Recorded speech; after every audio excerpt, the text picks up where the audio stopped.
وعلیکم السلام ورحمۃ اللہ وبرکاتہ۔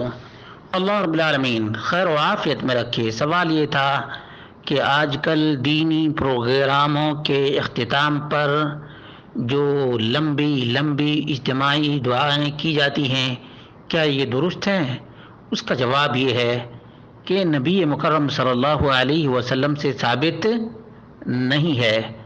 اس لیے جو لوگ اس طرح سے دینی پروگرام کے اختتام پر اجتماعی دعا کرتے ہیں، یہ خلاف سنت عمل کرتے ہیں۔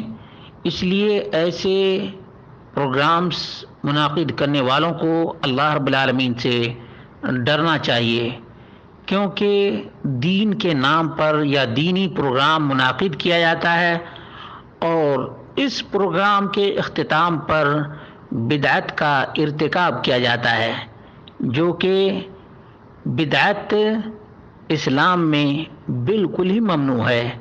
اللہ کے رسول صلی اللہ علیہ وسلم نے فرمایا ایاکم والبدع، بدعت سے بچو، بدعت سے دور رہو۔ اور اسی طرح سے اللہ کے رسول صلی اللہ علیہ وسلم نے فرمایا وشر الامور محدثاتها وکل محدثۃ بدعہ وکل بدعۃ ضلالہ وکل ضلالۃ فی النار۔ یہ نسائی کے الفاظ ہیں۔ معلوم یہ ہوا کہ دینی پروگرام منعقد کرنے والوں کو ایسا ہرگز نہیں کرنا چاہیے، اور جس طرح سے بعض لوگوں نے دعا کے لیے بھی اجتماع کر رکھا ہے، یہ تو اور بڑی بدعت ہے۔ مثال کے طور پر فلاں دن دعا کی جائے گی، اب دعا کے لیے سب کو بلایا جاتا ہے اور دعوت دی جاتی ہے، لوگ بھی بلا سوچے سمجھے اس اجتماعی دعا میں شریک ہو جاتے ہیں۔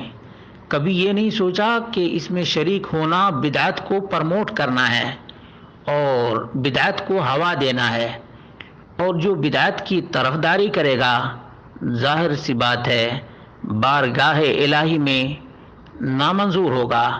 بس اللہ رب العالمین یہ باتیں سمجھنے کی توفیق عطا فرمائے۔